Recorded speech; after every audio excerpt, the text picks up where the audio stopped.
Hi everyone and welcome to the Sania Farooqui show. Today I have somebody with me who is joining us all the way from Sri Lanka. Shreen Saroor is the co-founder of Manar Women's Development Federation, MWDF, and Women's Action Network in Sri Lanka. It's a collective of 11 women's group that have been working on advocacy for women's rights and documentation with a focus in north and east of Sri Lanka. Challenges faced by Shreen in her own experience of being forcibly evicted and displaced along with all the family members of a community from the north by the LTTE in 1990 laid the foundation for her activism. In 2004, the John B. Kroc Institute for Peace and Justice elected Shreen as one of the women peacemakers, and later that year she was awarded a 2-year Echoing Green Fellowship to build a model resettlement village bringing together Tamil and Muslim displaced community in her hometown Manar. Shreen, thank you so much for joining us. It's wonderful to have you on the show today. So, Shreen, I want to understand a little bit about your background. Who were you 20 years ago when you were living in Sri Lanka? How was your life? What were you doing, and what led to this? The current professional state that you are in, where you've done so much with regards to women's rights and communities. So just give us a brief background about yourself. So, as you pointed out, the eviction of the Northern Muslims happened in 1990. October. So we are celebrating 30 years of expulsion of Northern Muslims and still being in displacement, not acknowledged by the state that we are still refugees within the country. When we got evicted, my hometown is Manar. That's how my organization is also there. So it's Manar Women's Development Federation. I was studying in Colombo, capital. I was reading for my business administration degree. I was a first-year student when the Tamil Tigers evicted the entire northern population. That's 5% of the northern population happened to be Muslims. We were about 75,000 people. So basically it was to walk miles and miles to cut across and come and take vehicles. Whereas in my hometown, it's an island. So they broke both the bridges that connected the island to the mainland. So therefore people were forced into small fishing boats to come and land in a place called Puttalam. And to date, you will see refugee camps in Puttalam. So my activism started there. When I was a first-year student, my father would go back to Puttalam camps. We were some of the lucky families because we had avenues to get to capital and establish ourselves. My father was an educationist, so he got hold of a school, and then he became slowly a principal of that school. So we were privileged,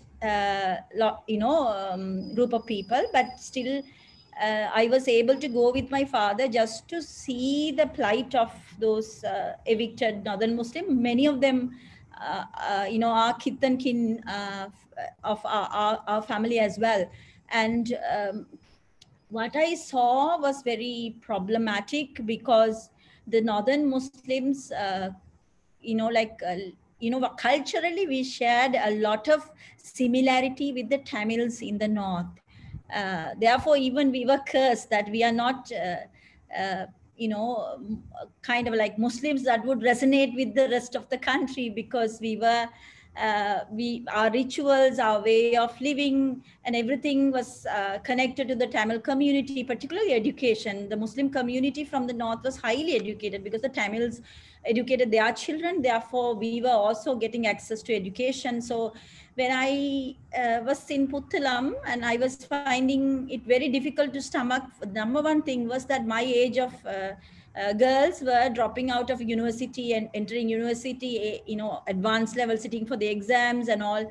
Young girls were married off at a very young age, age 16, 14 and all, because there's a law, that Muslim law, that personal law that allows child marriages. And then also lots of women have to go out and earn a living. So lots of them have to venture out, and in that process they also, many of them migrated to Middle East as domestic workers and various other forms of migration. And those so we were looked at like somebody who asked for punishment, because we were not living like the piety that is being portrayed as how the Muslim community was living in Putlam. So we needed to kind of like convert ourselves into assimilate with this group of Muslims who are like who are following different culture in that particular time. So it bothered me a lot, because I thought this is not something that we really would want to my community.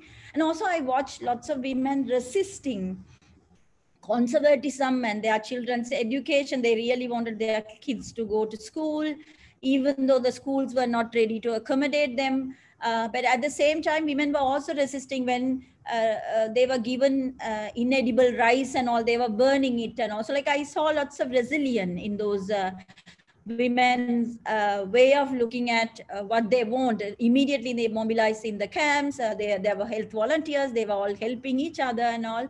Then I also got to go to MENA, only after my studies. I joined Canadian International Development Agency. So at that point of time, the war was at it was at its peak.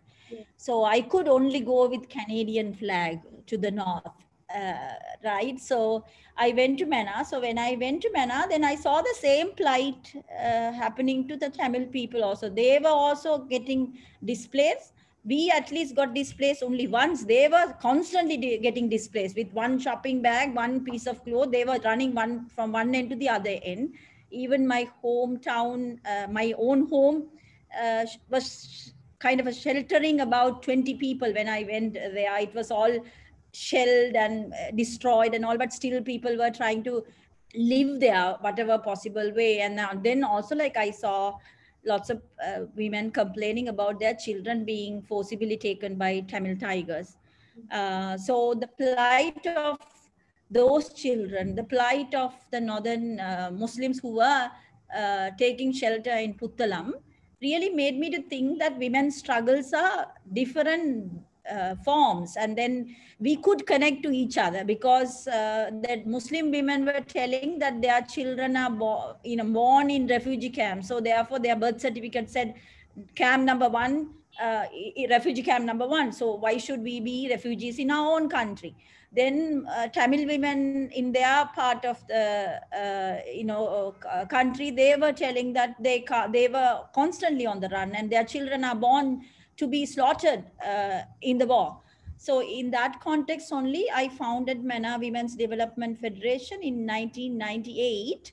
When I decided to go back after my education, and I needed to put my family in a very at least in a strong, stable condition, because my father died immediately after the eviction. So being an eldest in the family, I needed to shoulder the responsibility. So after that, I went to MENA, founded MENA Women's Development Federation with my sisters, Tamil sisters. And I also studied in a convent.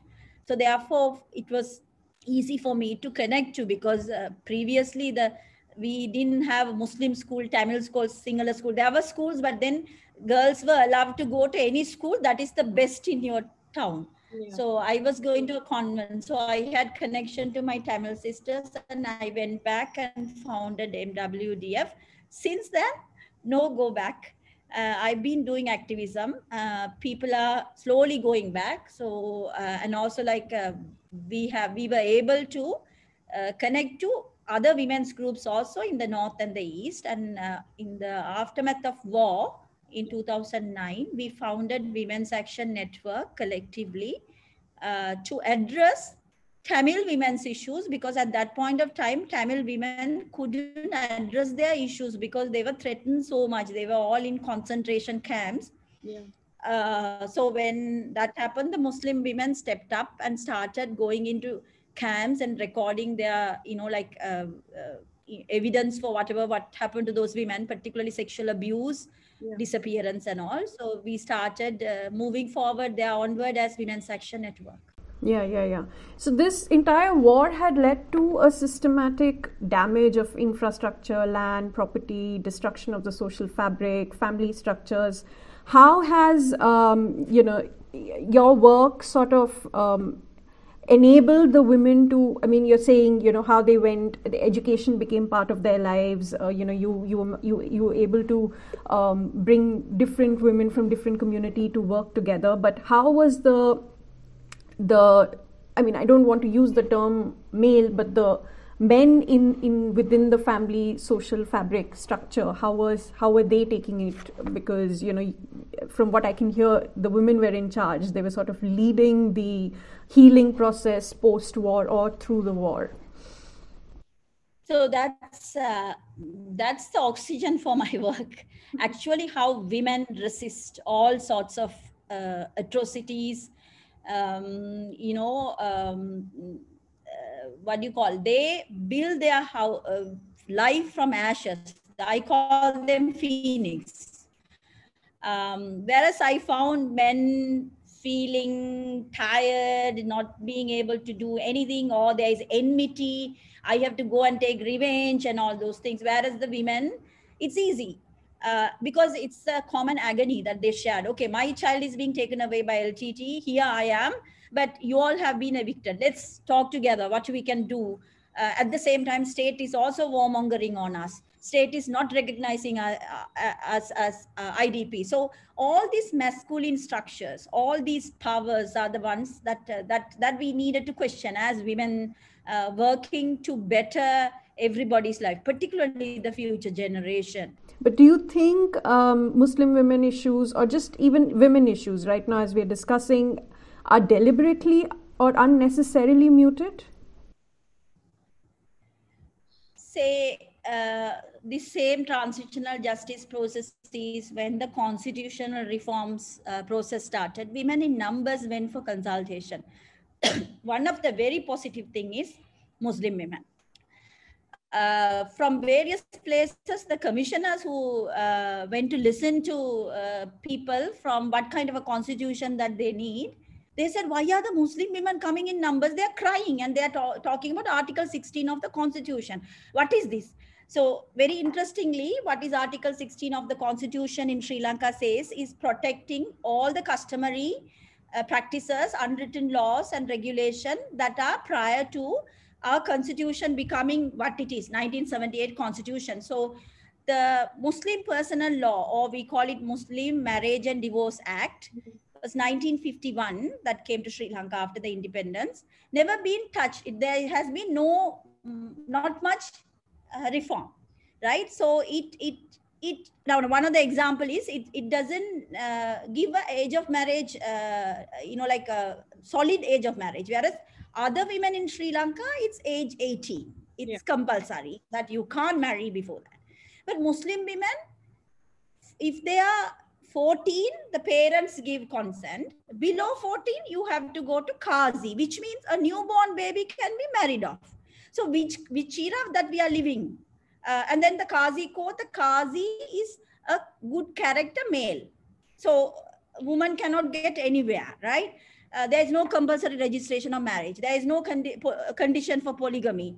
There are so many flawed things. So the women not only asked for reform of the law, they went one step ahead. They said the constitution itself is treating Muslim women unequal, because the fundamental rights chapter of Sri Lanka says everybody should be treated equally in the constitution. Through the constitution, through Sri Lankan law, everybody should be treated equally. Whereas this particular law is treating the Muslim women as third grade, citizens. So therefore they went and asked, we need this. So there were lots of anti-Muslim attacks, pogroms, even some regulations that really made Muslims not to practice their religion the way that they practice, like halal food to their businesses and their prayers in the mosque, all those things they were trying to control.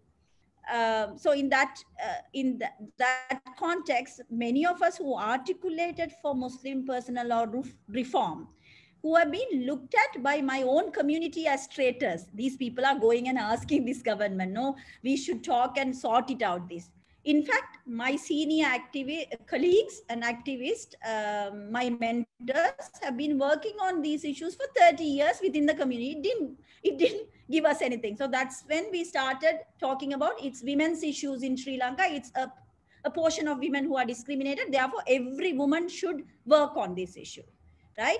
So then there was a lot of backlash on us saying that why these women are now showing what is happening within our community. We shouldn't talk about all these things because already our community is under attack and all. I mean, quite a lot of attack on my colleagues, even fatwas being issued and all those things. But still we moved forward. But at the same time, we also pointed to the government, the conservatism, the fundamentalism, religious fundamentalism that was growing in certain part of Sri Lanka. We were whistleblowers. We were telling that there was something going wrong in the eastern province because the way that women were asked to cover, the way the children were sent to madrasas and all, there was something wrong. So we were constantly 2017 onward. What was causing this wrong to take place? So basically, one is the way that the Muslim community suffered, because the suffering of the Muslim community, even last 30 years of the war, I mean, I'm a good example. My community has not been acknowledged by anybody, not even international community, because Sri Lankan ethnic conflict is plainly studied at binary, Tamil Tigers or Tamils and the Sinhalese, right? Muslims are left out. So every time a peace process or any negotiation, Muslim community, we look after you later. Then that also gave birth to lots of Muslim political parties also. Particularly one particular political party from the eastern province that came based on religious identity. So with all those things, there has been this what do you call anti-Muslim kind of like sentiment that has been systematically used by some of the extreme single and nationalist politicians. Say, for example, one politician actually won election saying that Muslims are going to take over Sri Lanka. Like Bangladesh, Sri Lanka will be Muslims, like population-wise, Muslims will take over because they are multiplying in numbers.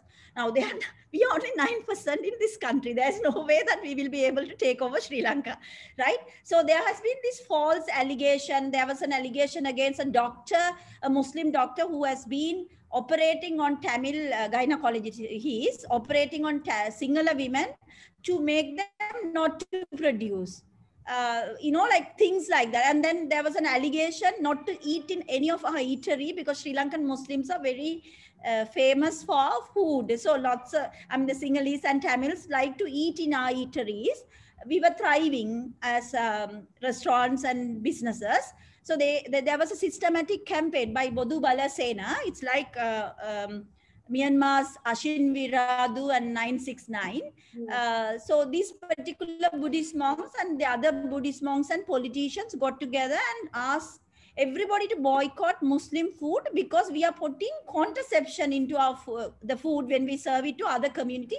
Therefore, other community will not be able to produce. So there have been lots of things. And then our Muslim women who were covering and all were targeted and all. So the community as a whole was coming like very close community, right? Yeah. In that context, there was also a justification that we are becoming a piety movement, like community that is like very much towards religion and all. And then the anti-Muslim sentiment outside Sri Lanka, the world was also waging war against Muslims and all. So all this notion made lots of young people to go backward, becoming conservative, right? So then there is also Arabization because lots of our people migrated, they're working in the Middle Eastern countries. In fact, we have about 600,000 people, Sri Lankans, working in Middle Eastern countries. So our food habit, our way of looking at other people,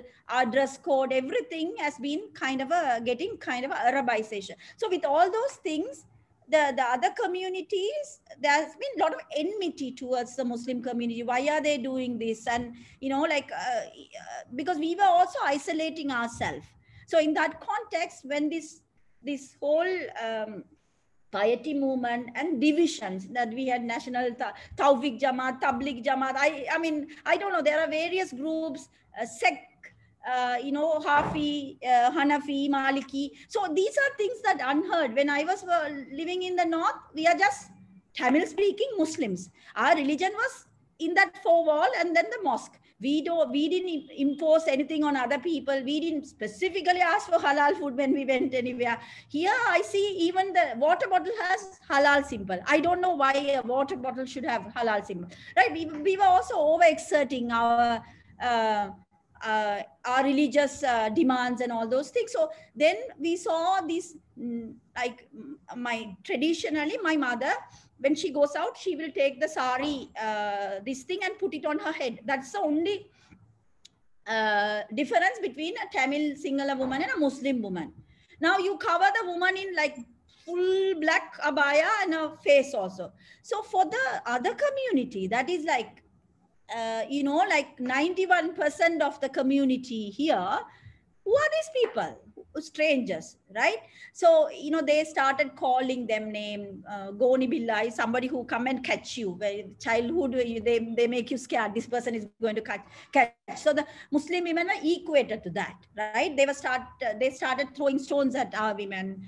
So the identity marker of the community became the women. So we were telling that there's something drastically wrong, because everywhere where you see Islamic terrorism, that it was always waged on their own women. Either the women are not allowed to educate themselves, they are being asked to cover, or they are being punished, they are being penalized, they are being forced to conceive babies and all those things. So we were telling there's something wrong. This is not the Muslim community that we know of. We were whistleblowing since 2017, but nothing doing. The government didn't take any notice. Even as late as February 14th, just before the April bombing, we were telling even the powerful people that this is something wrong. There is something wrong. And the videos came on these, the turn out to be terrorists. Because they were attacking us. Very interestingly, after the suicide bombing, the Sri Lankan intelligence came and said, you better be careful, because terrorists had your name on their website and Facebook and all those things, because they were attacking us because we were asking for reform of Muslim personal law. We were telling this whole Arabization is wrong. We were telling madrasa reform. We were talking about all these things prior. So we were whistleblower, but nobody listened to us. Now we are in a status where the Muslim community is now under attack. A collective punishment is given to my community right now. So, like when you say that, a few days before the bombing, you reached out to the government, how were you aware of what was going to happen, or what sort of research were you working on? What was going on from your side that led you to, raising the red flag, which unfortunately, as you mentioned, was not noticed by anybody? So we kind of raised this systematically for over a period of years, I would say, at least 2 years. Because this guy didn't come all of a sudden, the main suicide bomber, Saharan. He has been causing a lot of pandemonium in the eastern province.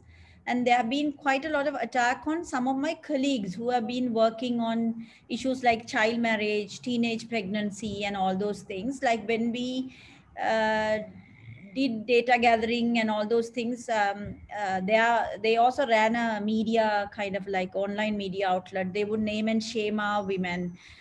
They would also get onto their personal family photographs and attack one of my colleagues' teenage child. And so they were doing all sorts of attacks. So like we found it very difficult to deal with these people, because every time we made complaint and all, they were protected.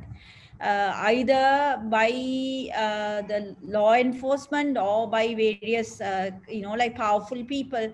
So, like anyhow, we fought against Sri Lankan male hierarchy, leave alone whether it's a Muslim male hierarchy, because the entire parliament, the men were like wandering, like even though they know that there is an injustice to Muslim women, they were very much not kind of like wanting to do this reform of Muslim personal law. They kept saying you have to talk to your own men. So we had, out of 225 parliamentarians, we had 22, I think, at that point of time, when we were lobbying. And the government then was very much kind of like government was formed. The good governance government was formed, working with the Muslim political parties. So they were also locked there.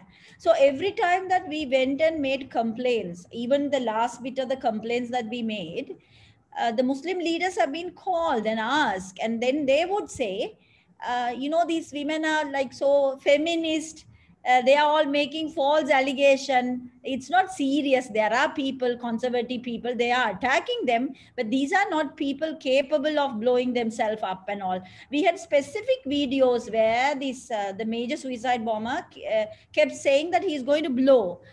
People will pick up pieces of body pieces, and also like we were translating all those things and trying to give it to the authorities, because primarily because we felt that there were people who are following them also, which was highly problematic, because we as women always want to have peace. And also this was a transitional justice processes time. There was no need for us to talk about this kind of like like the violent that he was hate mongering basically.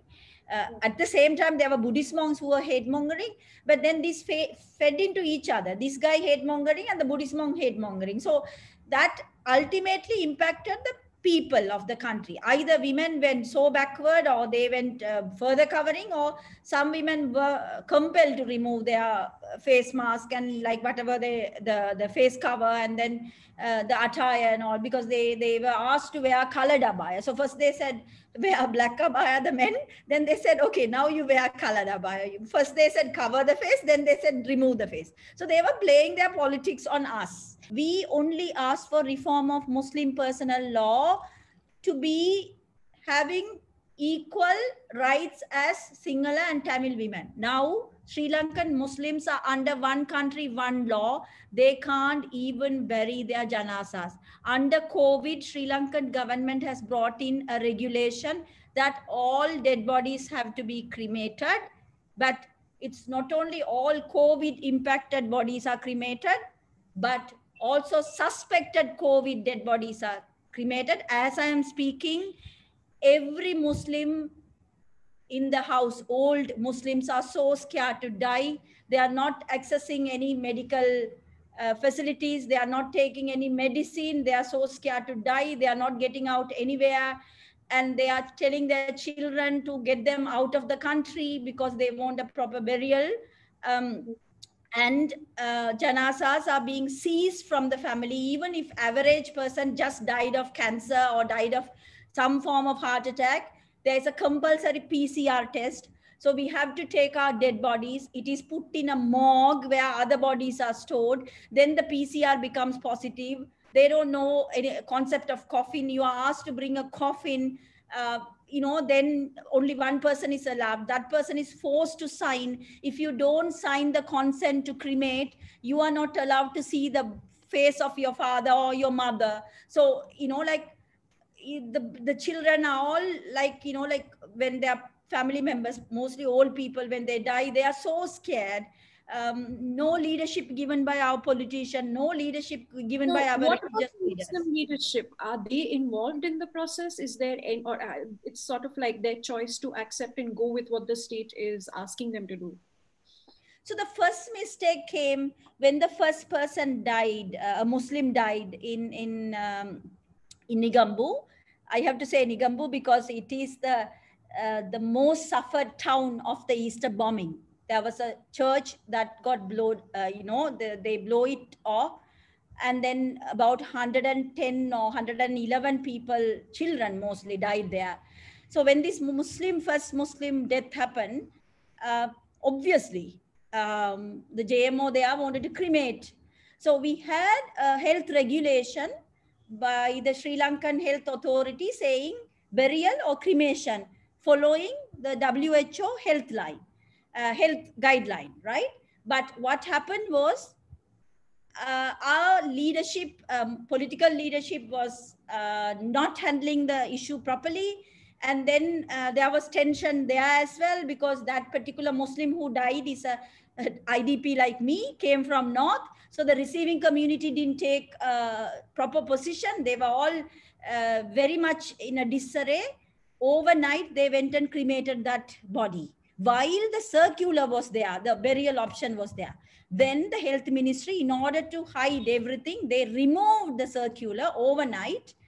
And then thereafter, every Muslim died, they were cremating. Very interestingly, before the first Muslim died, the Muslim community was told that they can do a deep burial. Therefore, 2 deep graves were dug in one of the Colombo burial ground. But the police then went on and forced the people to, fill it because they don't want anybody to be buried. So the rushed manner the state worked to punish the Muslims. And then so-called All Ceylon Jamiatul Ulama, the head, appeared on TV and said it's okay to accept the ashes. So that was the major mistake, because the entire Sri Lanka was watching, because the Muslim community was suffering of this cremation, that young people were all on social media, Facebook, saying what has happened to our community, why no leadership. And apparently the leader, the religious leader, appear on TV and say it is okay to cremate. So thereafter, the Sri Lankan state took that as an excuse. And then the politicians also, like some of the politicians said, we had to be very careful, like virus can spread and all those things. Whereas there was no scientific argument given to us. It is all emotional, but we accepted it. Even our community, the first few deaths, our community people were also saying, oh, few deaths, no, it's okay and all. This is where when we compromise on fundamental rights, even for one person, it comes to haunt you. And thereafter, it is a curse on your community. Now we can't correct it because Rajapakshas brought this genie out, and now they can't put the genie back, because every time an option of burial is talked about or negotiated by our community, the anti-Muslim elements come out, including some of the professional people, the environmentalists, the JMOs. They are all paid by these anti-Muslim groups, and they are all on TV. So even the president said, yes, there's a possibility now, 8 months have gone, maybe we can think about it. But, like the anti-Muslim elements are not going to do this. And also, one thing that I understand as a person who has studied Sri Lankan politics, every time that the politicians or the leader of this country, when they can't fix the problem, whether it's economy or some